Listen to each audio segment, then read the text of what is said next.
I'm doing my presentation on the American police state, how it affects you, your communities, your freedom, and what exactly can be done about it. And again, I'm sure you're at least a little bit familiar with the police state that we're living in right now. And next slide. Okay. The main point that I want to make tonight is that the police are no longer out there to protect us. And again, this is a controversial point in many circles, but I'm going to show you lots of instances that show that that is indeed the case. And again, the police are out there to protect the Bloombergs and the Obamas of the world. People like Bloomberg and Obama can run roughshod over our freedoms, and the police are ensure that they receive no repercussions for any of their criminal behavior. And the police right now are being aggressively militarized, and their abuses are so disgraceful and widespread that it's unbelievable. And I'm going to show you many examples of this, either from Michigan and across the country, that prove this point. And good police officers certainly exist, but they are becoming more few and far between as time goes on. Many people join the force with good intentions, but the system does everything they can to corrupt decent officers and turn them against the people and make it so they look at us like we're the enemy, not the people who should be protected. All right, next slide. And again, now this is I'm going through many state abuses. And this is the first of the state abuses I'm going over, and it's the name of the headline is Grandmother Says She Watched Officer Shoot Girl 7. And it's this was the byproduct of a drug raid gone bad. The police got the wrong house. They threw in some flashbang grenades. Everyone was disorientated, and in the confusion of that, a little 7-year-old girl was shot dead. And that's her picture right there. And the next abuse is next slide. Again, and this was this made headlines pretty recently. 2 police officers accused in Detroit robbery and assault, and the police were literally going around shaking people down and robbing them. This is Detroit's place where you're lucky to get a police come to your place if you're call them for 4 or 5 hours, but they will rob you. And people thought they were impersonators at first, but turns out real cops. And the other one is shameful. Police cleared of all charges after shooting mentally ill homeless man with 46 bullets. He was shot 46 times. And again, one thing is this guy did have a knife, but he was surrounded in a circle by police. Police love to tase people. They didn't tase this guy. Shot him 46 times. And again, the police were cleared of any wrongdoing. And that's how it usually goes. They very infrequently have to stand trial for their abuses.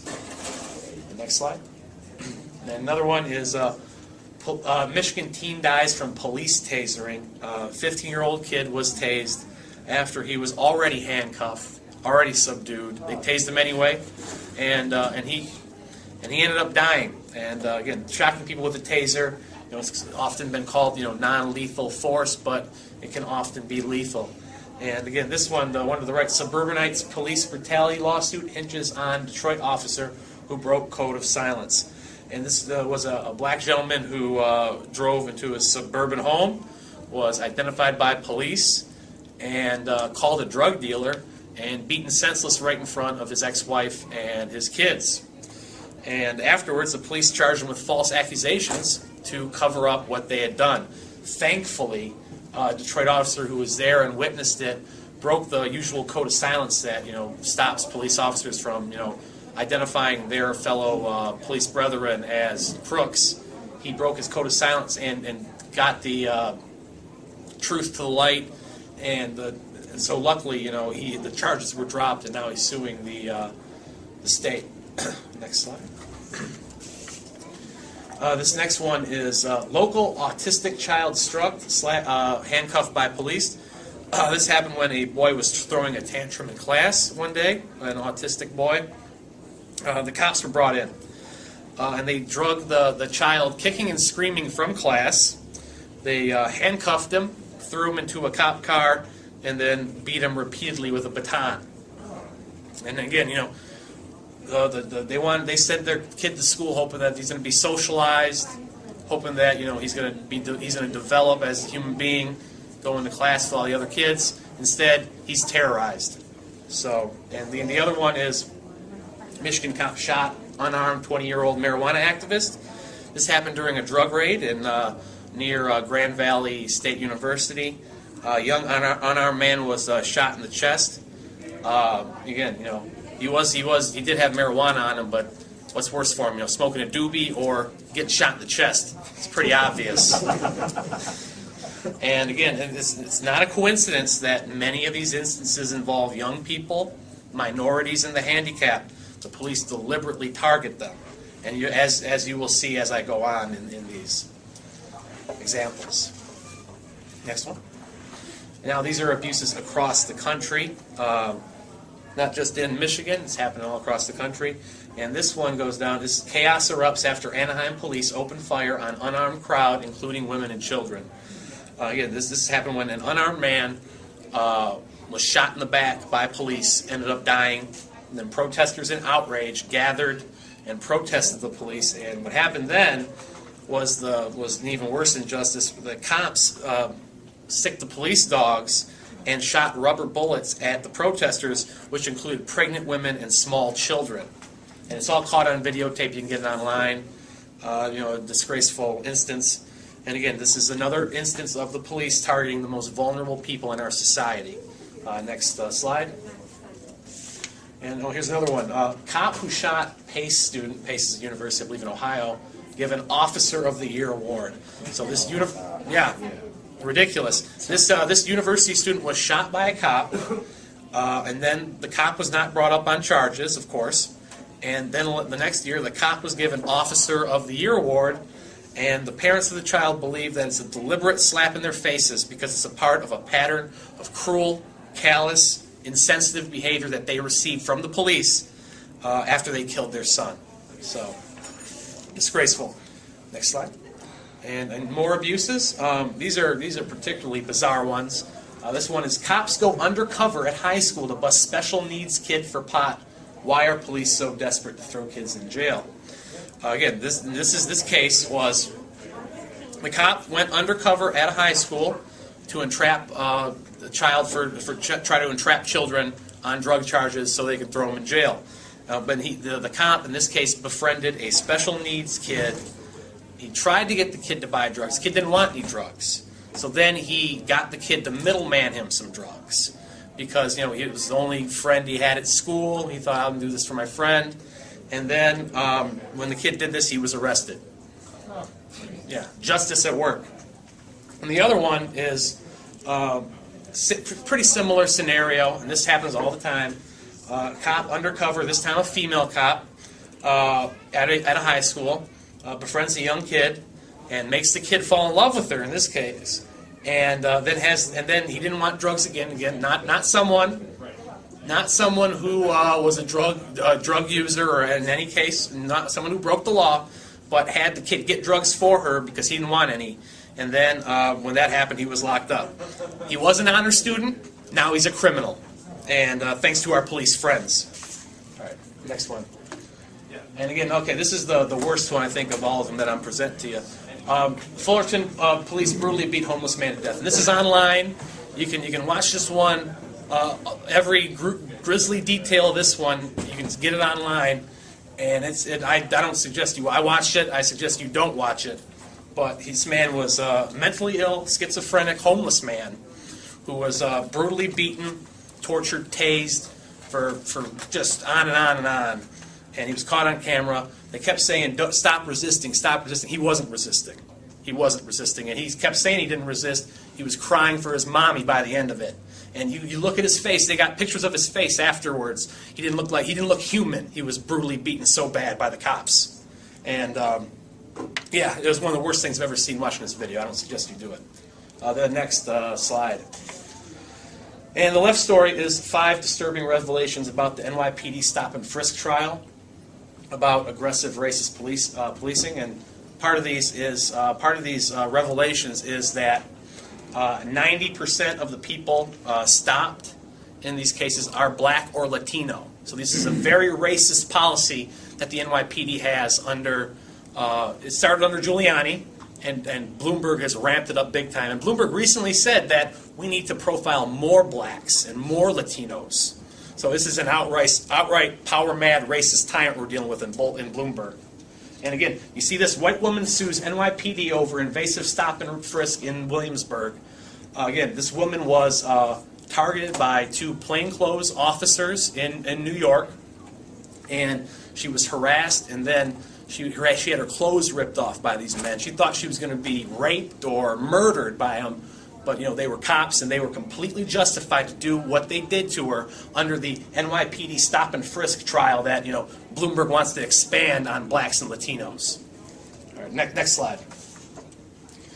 And here's a news story reported by the citizen journalism outfit We Are Change that does a fantastic job of answering the question definitively: are the police there to help us? In New York City, where virtually any form of self-defense is illegal, we're told that the NYPD is here to protect us.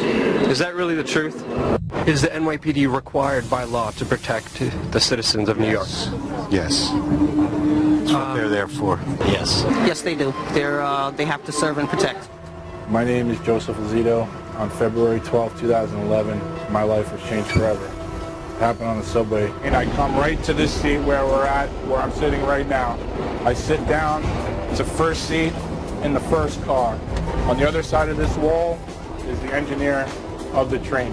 After I sit down, two uniformed police officers enter the train the same door I did. They proceed to go right into the motorman's compartment through a door just like this. The next thing I know, a man comes up from the middle of the car. He comes to a door, starts banging on the door, bang, bang, bang, looking through the window. And he says, "Let me in, I'm the police." And the police officer behind the door, looking through that window, looks at him and says, "You're not the police." With that, the gentleman turns around and walks back to the middle of the car.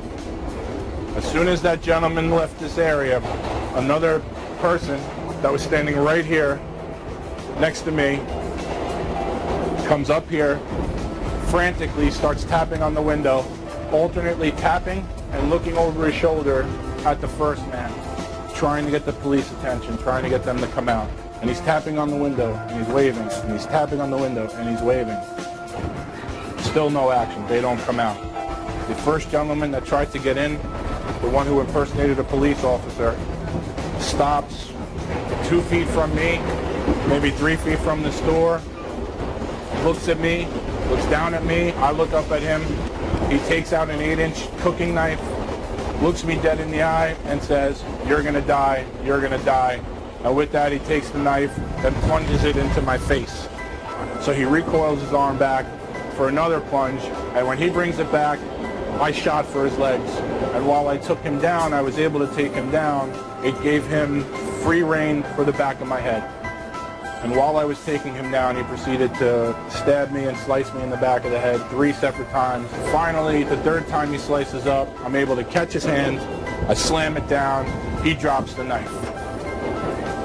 Right then and there is when I felt a tap on my shoulder, and it was the male cop that was in here, and he taps me on the shoulder and he says, "Okay, you can get up now, we got him." All the medical personnel is surrounding me. The police officer comes to the head of the bed that I'm on, and he shows me a mugshot, and he says, "Is this the guy that did this to you?" And I said, "Yes." And he said, "Well, you're a hero." And I said, "Well, I'm not a hero. Why am I a hero?" He goes, "Well, he killed 4 people last night." They told me later that week I'm going to have to testify before a grand jury. After you testified, Terrence Howell testified. And long story short, Terrence Howell basically said he was watching from the door through the window, and he was about to come out to stop Maxim Gelman, but when Gelman reached into his jacket, he thought he had a gun, so instead of coming out, he closed the door and stayed inside. And when he told me that, it was like being attacked all over again. You know, I was raised to respect the police, and when I found out that this whole thing could have been prevented, we were furious. I mean, what do you say to that? What do you say when there's 2 police officers less than 2 feet away from you, behind a door, They have guns, I have nothing. They have nightsticks, I have nothing. To me, the NYPD is a symbol of safety and security, and they're there to protect you. That's what I always thought it was. I always thought that's what the police were there for. And now I know, because of my case, the police don't have to do anything. So what they did that day, by staying in there and not coming out until I had control of Max and Gelman, until I had disarmed them, in the eyes of the city of New York, in the eyes of the state of New York, is perfectly okay. And there's something wrong with that. How did this happen? Again, I'm not going to go into this too much. I could do another hour-and-a-half presentation on how this all happened, but I'll go into three things of what's contributed to it. One is the war on drugs. This got people used to the idea of giving up their freedoms for government protection. This kind of eased them into the idea, well, we can have government kicking down doors, no-knock warrants, because it's going to protect our children from the drugs. Now, that hasn't happened. As the war on drugs has been waged, more people are using drugs. The drugs are more potent, and it's cost us billions and billions of dollars. So it's been a failure. But it led to this militarization of the police, led to SWAT teams being introduced all over and whatnot. And 9/11, it gave the government huge new powers that they've taken and only increased as time goes on, as you've seen with what Jason was talking about with the NSA nonsense. And the stimulus funds, stimulus money that was needed to bail out save the economy, as they told us. Well, it actually went toward militarizing police forces. It's given them drones, tanks, and other goodies that they're going to be happy to use on us as soon as they can. Next slide. And how do we stop this? This is a tough question, but I've come up with three answers. Unfortunately, they all have one next to them for some reason. But one is know your rights. Because they're all important. Equally important. Equally important. And one's know your rights. Second is take it upon yourself to wake up the police. And third is civil disobedience and protest. Next slide. And again, knowing your rights is again the organization Flex Your Rights produced a documentary featuring 10 important rules to follow when dealing with police. They are always be calm and cool. Don't get angry. Don't give them a reason to brutalize you. They'll take it. You have the right to remain silent. Again, just if all else fails, just don't say anything. You have the right to refuse searches. If they don't have a warrant, they want to search you, refuse. Always refuse that. Don't get tricked into waiving your rights. The police can lie to you, and they will. Don't believe them. Don't be tricked into waiving your rights when they're feeding you that line of malarkey. Determine if you're free to go. Keep asking if you're free to go. They can't keep you if they don't have any type of reason to. Obviously don't do anything illegal. Obvious. Don't run. They'll find you, and then they'll beat you. Never touch a cop. You aggress a cop, again, gives them a reason to bring down that brute force to you. Again, and you can't see the next one, but report misconduct, be a good witness. That's just to say, even though the cops are corrupt in many instances, if you see someone, in peril, don't be afraid to call the police. They're the only recourse in a lot of situations to help people. So don't, be a good witness, report misconduct. And the last one is, never let them in. Again, this kind of goes along with don't be tricked into waiving your rights, or don't refuse searches, because you don't have to let them in unless they have a warrant. Next one. And, waking up the police. This is a very important one. As I previously mentioned, many officers out there are good people. Many police would stand for freedom if they knew it was up. But they very easily may not understand the scope of what is happening. They may see an instance here and there of corruption, and they may think, oh, that's just an anecdotal example. The police out there, well, they're doing what they can. Of course there's going to be some misconduct here and there. That's not the case. It's very widespread.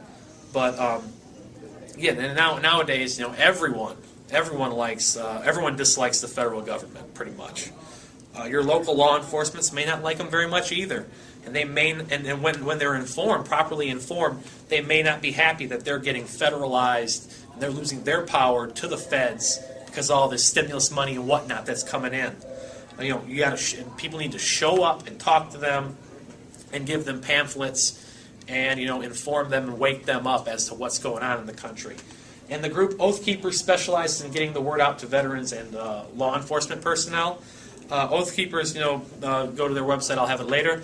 They have more information on waking up the police. And again, there are already hundreds of oath-keeping police and sheriffs and military personnel out there. And we just got to create more of them in our neck of the woods so so we can keep a peaceful Michigan. All right, next slide. Activism and civil disobedience. This is very important as well. Again, filming the police is important because the police don't want people to know what they're up to. Filming them promotes transparency and accountability. And again, they've tried to jail people. It's went to the Supreme Court already, and it's been affirmed that you have the right to film the police. And again, police don't want you filming them. One second. Police don't want you filming them. They don't want people to know what they're up to. At least the crooked ones don't. And so, always feel free to film the police. And if you see someone else, in a situation with the police, film them. Again, it just promotes transparency. It's not going to fix the problem, but it at least shows, it makes it easier for people to be shown what the problem is and how big it is. Another one is, again, this is just an example. This is an example of people being creative and coming up with a good idea to protest the police. This is checkpoint nullification. And I don't know if we have them in Michigan, but in many states they have checkpoints where they force people, no matter, against their privacy rights, to blow into a breathalyzer, supposedly to combat drunk driving, even if there's no suspicion of them driving drunk. Again, and some activists, I believe in New Hampshire, were smart enough to know where the checkpoint was. They went a few blocks up, right before a road was, and then they held up signs like "Turn left at this next road if you don't want to go through the checkpoint." And that the police didn't like that very much, but at the same time, it protected our rights, and it was a very creative thing to come up with. And again, you got to come up with creative ideas to fight this. And another one is civil disobedience rallies. Again, and here's two examples of those. I saw a protest of people at a beach, a few dozen people. There's a bunch of ridiculous beach ordinances, like you can't throw a frisbee, 100 yards away from the water or something, stuff like that. There's tons of these ordinances that were ridiculous. So they just went there to the beach and violated them all. And did so on camera and said, these are ridiculous laws. Again, just making a joke of these insane, ridiculous laws that we're having foisted upon ourselves does a lot. Another example is I saw there's an ordinance, and I don't know what town in some Pennsylvania town, there's an ordinance where you couldn't have guns on yourself in the park. So they all went to the park with guns. Good 100, 150 of them. They went there and they declared that's their right to bear arms, and we're not going to be, we're not going to deal with the tyranny of these ordinances. And again, there was a bunch of cops standing around. They didn't know what to do. They were just standing around. They didn't know what to do. So again, civil disobedience declaring that you're not going to deal with this nonsense is extremely important, and it works. And again, I want to give props to copblock.org. Copblock is an organization that polices the police. They do everything they can to promote transparency and get all these instances of abuse out to the public. And again, you can't see it completely, but down there they sell badges, and it's a natural law officer badge, and it says shiny badges don't grant extra rights. And William actually has one right there. I got it from a site called shinybadges.com. They're $20. Half the profits go to Copblock, the other half go to Bobby Barker, who makes the badge. And it's a good, solid metal badge. It's quality work. And if you decide to buy one, you won't regret it. Like I say, half the profits go to Copblock. And it's a really nice badge. And I got it with me, so if you want to see it for yourself or feel it. Yeah, we all have the right of citizens arrest. Again, yes, those badges are very cool. Outstanding work. I've bought products from him before. He does outstanding work at shinybadges.com. And yeah, they're very cool, and I highly recommend them. All right, next slide. Okay, and here's my conclusion. Again, police are sacrosanct amongst much of the population. Everyone needs to be educated as to their true nature. And again, that's everyone. The police and the public both need to be educated. They're bombarded with messages of, through the TVs and Hollywood that, sure, the police trample on constitutional rights, but, it's to get the bad guys. It's to get the bad guys all the time. And sure, they need to disregard all the rules. Watch 24 with Jack Bauer. He's torturing his way to the truth every show. And that's just nonsense. It's ridiculous. It's not how it is in real life. If we have a police force, overrunning our constitutional rights, we get all these abuses that I've highlighted. And again, there's lots of them, and they just go on and on. So we need to educate people as to the importance of the Constitution, as to the importance of not having a federalized police force, having everything local as much as possible. And again, we must be the leaders in this struggle to keep America a peaceful country and Michigan a peaceful state. If we don't stand up, nobody will. That's a fact. I've spent good 2005, 2011 on campuses. There is no hope there. It's mostly, these people are self-absorbed on these campuses. They're not in tune with any of this stuff. We need to be the leaders that stop this stuff, or it's not going to be stopped. And if we're not active, we will be living in Nazi Germany in no time. I could have went on all day with these types of stories and instances of abuse, and they just get worse and worse and worse. These aren't anecdotes. It's not an anecdotal situation. This is the plan, and this is getting implemented everywhere. And we need to stand up against it, or we're going to be living in Nazi Germany. And I'm sure no one wants to live in that. The worst things that have happened in history will repeat themselves here. Don't believe that, because we live in America, it could never happen here. That's ridiculous. It could easily happen here, and it is. Next slide. And this is my last slide. Again, for more in-depth information on the militarization of police, check out Radley Balko, of great libertarian author's new book, Rise of the Warrior Cop. This gets more into the how and why this has happened. I didn't really cover that much in this presentation, but it really goes into the details and gives you way more examples of how the stuff that's happening and how disgusting it is. And again, check out the following groups. Got a lot of information from them on here. We didn't watch the We Are Change video, but I highly recommend it on Joe Lazito. It's very good. It goes really in depth into how the NYPD just stood there while this hero was, stopping this spree killer and just watched and didn't do anything for him. And then they said, we don't have to do anything for you because, we have no obligation to help you. The police. It'll be on the online version of your speech. Oh, okay, good. And Oath Keepers, they're doing everything they can to wake up military and police. The Flex Your Rights, they had a great documentary on knowing your rights, and knowing your rights is very important when dealing with police. And Cop Block, they police the police, and they do everything they can to stop to provide transparency for all these abuses and stop them. Thank you.